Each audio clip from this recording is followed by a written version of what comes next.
à ce journal, les lampions de la 9e édition du symposium sur l'audiovisuel et la prévention des risques professionnels de Ouagadougou se sont allumés ce matin sous la présidence du Premier ministre Paul Kabatieba. Et puis comme tous les mardis, vous aurez les échos du point de presse du chef de file de l'opposition politique avec notre reporter Moïse Kinda. Mesdames, Mesdemoiselles, Messieurs, bonsoir et merci de suivre cette session d'information en notre compagnie.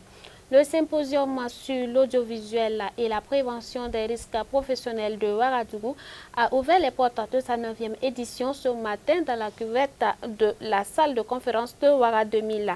5 jours durant, les participants seront outillés autour du thème principal « Quel apport de l'audiovisuel et de la communication dans la stratégie de prévention des risques professionnels en Afrique ?» Yannick Kaboré et Fabienne Sawadouro pour le reportage. Organisé tous les 3 ans par la Caisse nationale de sécurité sociale du Burkina, dans le but de sensibiliser et réduire les risques d'accidents au travail, le symposium sur l'audiovisuel et la prévention des risques professionnels de Ouagadougou, SIAPRO, tient depuis ce matin sa 9e édition dans la salle de conférence de Ouaga 2000. Quel apport de l'audiovisuel et de la communication dans les stratégies de prévention des risques professionnels en Afrique? C'est autour de ce thème principal que durant 5 jours, les participants venus d'Afrique et d'Europe seront outillés. Ce qui est prévu, c'est que les différents participants échangent autour du thème de ce 9e symposium. Il s'agit notamment de voir quelle peut être la contribution des médias à la prévention des risques professionnels. C'est le thème même de ce symposium que notre capitale Ouagadougou a l'honneur d'abriter tous les 3 ans. Vous savez que Ouaga, c'est la capitale du cinéma. Par extension, par extrapolation, on peut dire également que c'est la capitale africaine de l'audiovisuel et des médias en matière de prévention des risques professionnels. Aujourd'hui, vous savez que le domaine des médias est un domaine qui est incontournable comme moyen pour relayer les informations vis-à-vis des citoyens. Et en matière de risques professionnels, sans les médias, il nous est très difficile. Nous avons la cartographie des risques, pour ainsi dire, le répertoire des risques professionnels par métier. Et on prend également des dispositions pour prévenir ces risques professionnels. Mais nous n'avons pas toujours la possibilité de nous adresser directement aux personnes qui sont exposées par ces risques professionnels. Donc il faut passer par les médias pour atteindre ce public-là. Donc la réflexion sur comment justement, quelle peut être la contribution de l'audiovisuel et de la communication en matière de prévention des risques professionnels. Et là, le thème est peut-être classique, mais vous savez également que le domaine de la communication est en pleine évolution, sinon en pleine révolution. Donc il faut tenir compte de cette évolution-là pour adapter nos stratégies de communication à l'évolution de ce contexte communicationnel. Le top départ des travaux a été donné par le Premier ministre Paul Kabatieba. Oui, comme vous savez, ce symposium qui est organisé, c'est un symposium triennal qui permet de réunir les acteurs africains en matière de sécurité sociale. Pendant 3 jours, ils vont dans le cadre des panels, des panels et puis également de séances d'échange, ils vont partager les expériences en matière de sécurité et de santé au travail. Vous savez, la sécurité et la santé au milieu du travail, c'est quelque chose de central, même dans tous les pays africains et au Burkina Faso ici.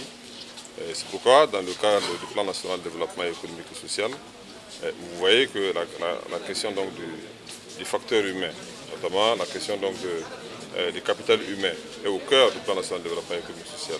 C'est cela la préoccupation. Ça veut dire que dans toutes les entreprises, on doit se soucier de la santé des travailleurs. On doit se soucier de la sécurité des travailleurs. Et donc, il est important qu'il y ait une politique nationale qui soit mise en œuvre pour préserver la santé des travailleurs et la sécurité des travailleurs au milieu du travail. Sinon, si ces mesures ne sont pas prises, il y a des risques dans le milieu du travail qui peuvent se traduire par des maladies professionnelles Si la personne, le travailleur est invalidé, s'il ne peut pas travailler, non seulement c'est une perte pour lui et sa famille, sa santé, mais également c'est une perte pour l'entreprise et c'est une perte pour la nation.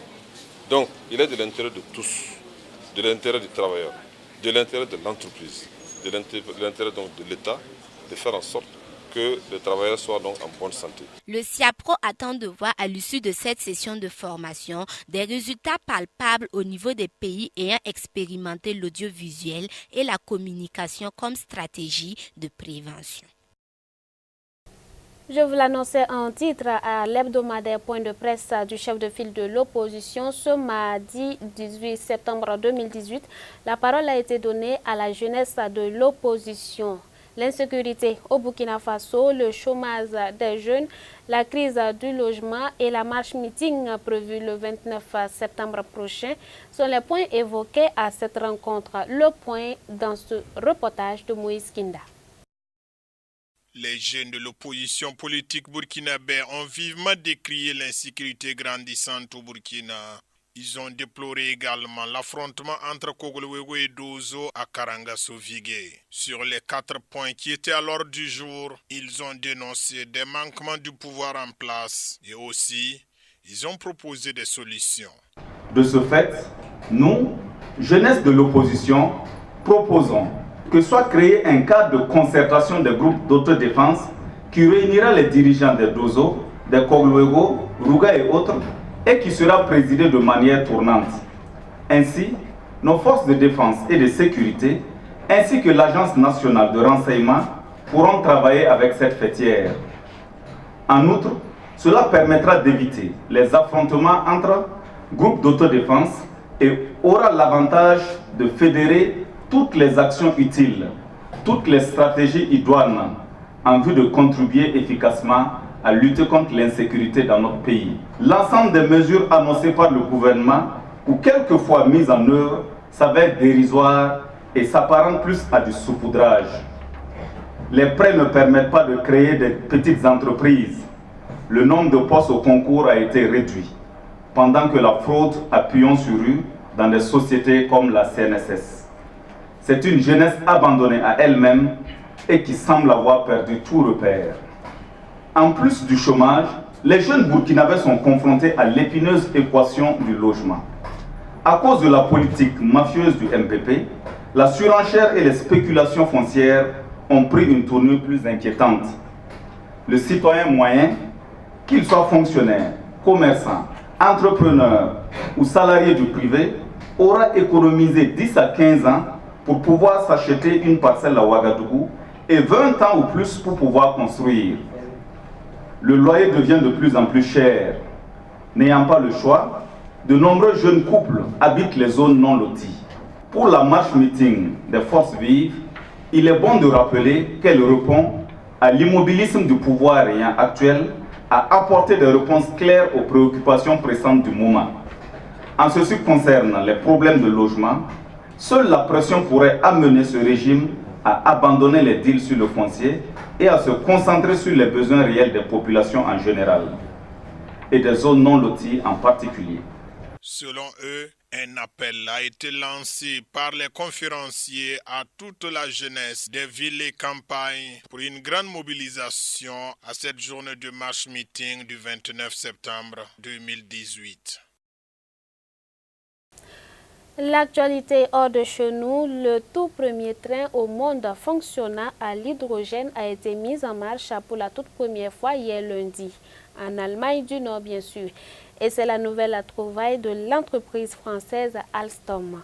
Un élément sans commentaire.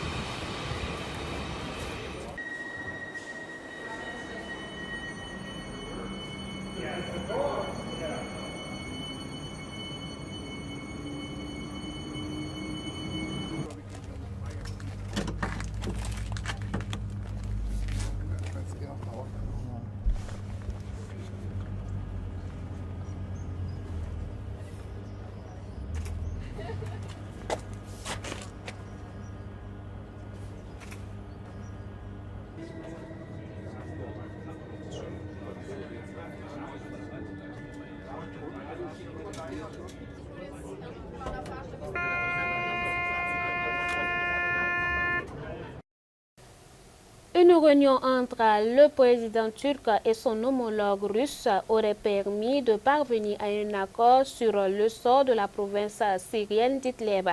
La création d'une zone démilitarisée a été annoncée par les deux dirigeants.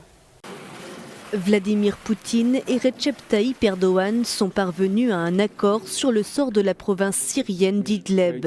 Une réunion entre le président russe et son homologue turc se tenait ce lundi à Sotchi. Les dirigeants ont annoncé la création d'une zone démilitarisée placée sous contrôle de leurs forces armées dès le 15 octobre dans le bastion rebelle. D'ici le 10 octobre prochain, toutes les armes lourdes devront être retirées de cette zone. Chars, lance-missiles et mortiers des groupes d'opposition.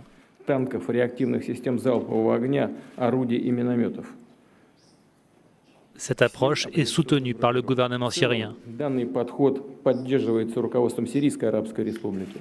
Des patrouilles russes et turques seront également mises en place aux abords de cette zone.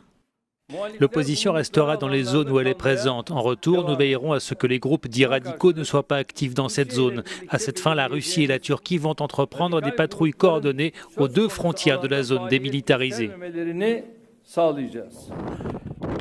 La semaine dernière, les négociations avaient échoué entre Moscou et Ankara lors du sommet de Téhéran. L'accord qui vient d'être signé doit être discuté avec le régime syrien, a indiqué le ministre russe de la Défense, soutenant qu'il n'y aurait pas d'offensive. Et puis sur le continent asiatique, le président sud-coréen a foulé ce matin le sol de Pyongyang afin de relancer les négociations entre la Corée du Nord et les États-Unis autour de la dénucléarisation de la péninsule. C'est une apparition rarissime. 11 ans qu'un président sud-coréen n'avait pas foulé le tarmac de l'aéroport de Pyongyang. À sa descente de l'avion, Moon Jae-in est accueilli par son homologue Kim Jong-un. Le dirigeant du Sud est venu tenter de relancer les négociations entre Nord-Coréens et Américains, aujourd'hui au point mort. En 5 mois, c'est la 3e rencontre entre les deux hommes, symbole du dégel historique entre les deux Corées. Je souhaite discuter honnêtement avec le président Kim Jong-un afin de trouver un équilibre entre les exigences de dénucléarisation des États-Unis et les demandes nord-coréennes de mettre un terme aux politiques hostiles et renforcer les mesures en faveur de leur sécurité. Depuis la rencontre de Singapour, États-Unis et Corée du Nord campent sur leur position. Pyongyang s'était engagé en faveur de la dénucléarisation, mais sans en donner les modalités, alors que Washington exige une dénucléarisation définitive et entièrement vérifiée. Officiellement toujours en guerre, puisque le conflit de Corée s'est soldé par un simple armistice, les deux pays se sont spectaculairement rapprochés ces derniers mois. Fin août, des familles séparées depuis 1953 ont pu se retrouver. Mais selon nombre d'observateurs, la visite du président du Sud ne devrait pas déboucher sur de réelles avancées en ce qui concerne la dénucléarisation. Renforcer la relation avec Pyongyang sans pour autant s'éloigner de son allié américain. Pour Moon Jae-in, la mission en Corée du Nord s'annonce donc très compliquée. Toujours en Asie, le tout premier touriste autour de la Lune est connu. C'est un jeune japonais qui s'attelle pour son voyage. C'est l'une de ces mises en scène dont Elon Musk a le secret. Des semaines qu'il taisait le nom de celui qui deviendra le premier touriste de l'espace. Si on se doutait qu'il s'agit d'un milliardaire, son identité est désormais connue. Yusaku Maezawa, un japonais qui a fait fortune dans la vente de vêtements sur Internet. Il devrait amener avec lui plusieurs artistes pour un voyage autour de la Lune. Je peux enfin le dire, je suis très content d'être ici, je suis vraiment excité.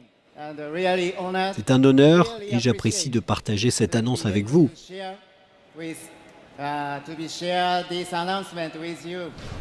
Le prix de cette petite escapade spatiale n'a pas fuité. Selon Elon Musk, le coût total de la mission se situe entre 2 et 10 milliards d'euros. Seules 24 personnes, toutes américaines, ont fait le tour de la Lune depuis le début de l'aventure spatiale. Encore un fait insolite aujourd'hui. Avant de refermer cette édition en Inde, il existe un village qui chante. En effet, il s'agit des prénoms des habitants du village de Kontan au nord du pays. À chaque individu qui naît se colle une mélodie.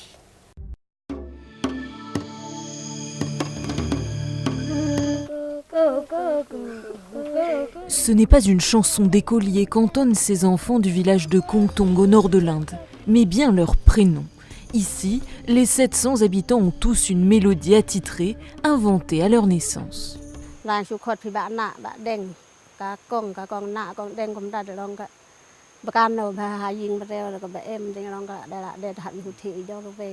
Une tradition qui date de près de 4 siècles. Chaque chanson a une version courte et une version longue. Ces chansons prénoms sont un symbole de l'amour maternel selon les villageois. My mom is not angry, then she will call me by song, or she can just whistling me. But because she is calling me by my name, then automatically it comes to my mind that I've done something wrong. Cette coutume ancestrale perdure malgré l'arrivée de la modernité, l'électricité et le portable. Bien souvent, les villageois préfèrent encore s'appeler en chantant plutôt qu'au téléphone. C'est sur ces notes mélodieuses que je vous dis au revoir. Je vous retrouve demain à la même heure. Un bonsoir spécial à tous ceux qui nous suivent depuis la belle ville de Waiguya. Bonsoir chez vous.